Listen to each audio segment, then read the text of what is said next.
Hello বন্ধুরা, কেমন আছেন সবাই? আশা করছি সবাই অনেক ভালো আছেন। আরও একবার স্বাগত জানাই আমার চ্যানেলে। তো যাই হোক, সকালটা শুরু করলাম, সমস্ত কাজ সেরে নিয়ে বসে পড়েছি সকালে একটু মুড়ি খেতে।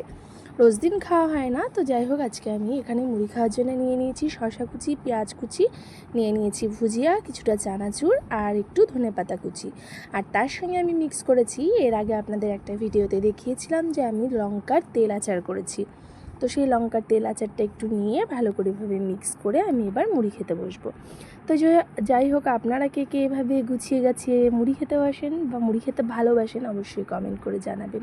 শুরুতেই একটা কথা না বললেই নয়, যেসব বন্ধুরা সবসময় আমার ভিডিও দেখে আমাকে সাপোর্ট করছেন, এত ভালোবাসা দিচ্ছেন, আপনাদের জানাই অনেক ধন্যবাদ। আর যারা নতুন দেখছেন, যদি কিছু ভালো লেগে থাকে অবশ্যই চ্যানেলটিকে সাবস্ক্রাইব করে সাথে থাকা বেল আইকনটি বাজিয়ে দিয়ে পাশে থাকবেন। এতে কি হবে, আমার ভিডিও যখনই আমি পোস্ট করব সবার আগে আপনাদের কাছে পৌঁছে যাবে।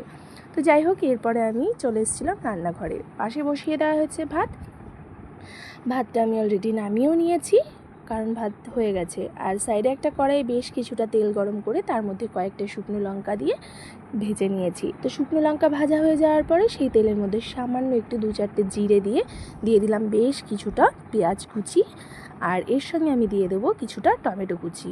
তো এটাকে দিয়ে আজকে একটা দারুণ রেসিপি আপনাদের সঙ্গে শেয়ার করব, যেটা একদম অল্প সময় কিন্তু খেতে খুব সুস্বাদু হয়। তো যাই হোক, এবার আমি এটাকে একটু নরম করে নেওয়ার জন্য সামান্য একটু নুন ছিটিয়ে দিয়ে আমি এই টমেটো আর পেঁয়াজ কুচিটাকে এভাবে ঢাকা দিয়ে দিয়েছিলাম।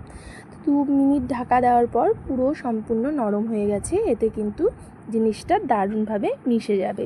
এদিকে যেহেতু ভাত আমার হয়ে গেছে, তাই একটা আলুকে আমি ভালো করে সেদ্ধ করা আলুকে ভালো করে ঠান্ডা হতে দেওয়ার জন্য থালায় ছড়িয়ে নিয়েছি। আর সেদ্ধ করে নিয়েছিলাম 2-2টো ডিম। আপনারা চাইলে এর মধ্যে আলুটা অ্যাড নাও করতে পারেন, শুধু ডিম দিয়েও এই রেসিপিটা করতে পারেন। তবে আমরা হচ্ছি আলু পাগল, তাই একটু আলু অ্যাড না করলে আমাদের কোনো খাবারই জমে না।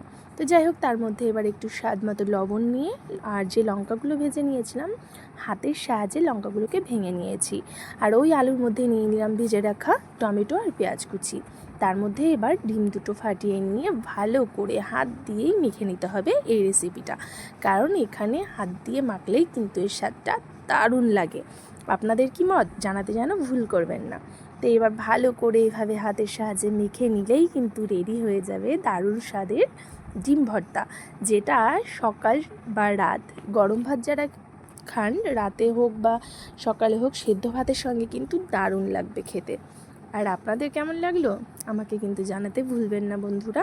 আমি অলরেডি এতটাই ভালোবাসি এই ভর্তাটাকে, যেটা বলতে বলতে অলরেডি আমার কিন্তু মুখে জল চলে আসছে। তো যাই হোক, ফাইনালি আমি এবার রেডি করে নিলাম ডিম আলুর ভর্তা। এবার শুরু হয়ে যাবে সকালের খাওয়ার পালা। তো কেমন লাগলো অবশ্যই জানাবেন, আর ভিডিওটা দেখার জন্য অনেক ধন্যবাদ।